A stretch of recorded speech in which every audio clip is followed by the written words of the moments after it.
Hey guys, how's it going? Welcome back to the channel. This video is going to revolve around the true identity of one of the animatronics from the Five Nights at Freddy's movie. So, watch out, spoilers ahead.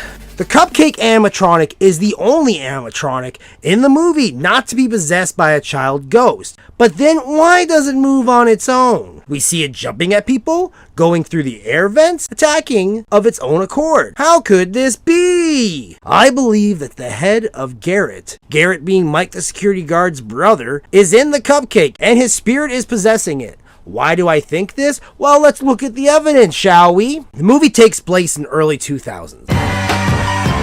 And on the Five Nights at Freddy's.fandom.com website, it says that the character in the film, Mike, is in his mid to late 20s. So let's just say he's around 27. In the movie, we find out that Mike's younger brother was kidnapped and killed by Will Afton, the co-owner of Fazbear Entertainment, when Mike was only 12 years old. That would mean that Garrett, his brother, was taken sometime between 1985 and 1987. Freddy Fazbear's Pizzeria was open from 1988 and closed in 1993, according to the movie. And in that time, 5 children were murdered by Will and stuffed into different animatronics. So when the police came to the pizzeria to investigate the missing kids, they wouldn't be able to find them because they're inside of an animatronic. The kids were either murdered in 1988 or 1989, based off of what Vanessa says. So Garrett was killed before Freddy's was opened. He might have even been Will's first victim. Now I know what you're thinking. Cupcake is an extension of Chica the bird. But in the movie, she's knocked out by Mike at one point, and the Cupcake is still able to move around on its own. And at one point in the movie, Mike says to Vanessa, he feels closer to his brother when he's at Freddy's. Serial killers like to collect souvenirs,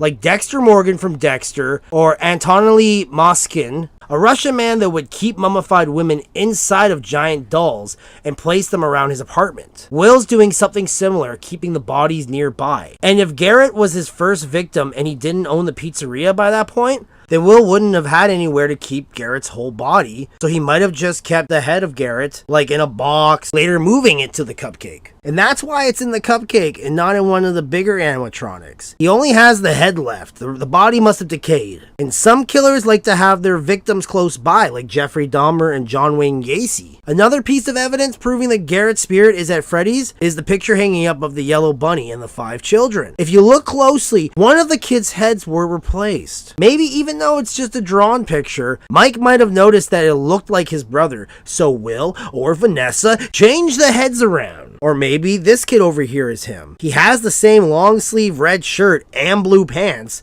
None of the kids' clothes match up anyways. Any of the kids could be him. Also, if you look at the drawings there is a lot of Cupcake pictures and none of Golden Freddy. That's probably because the kid inside of Golden Freddy was the second to last one murdered according to the intro credits.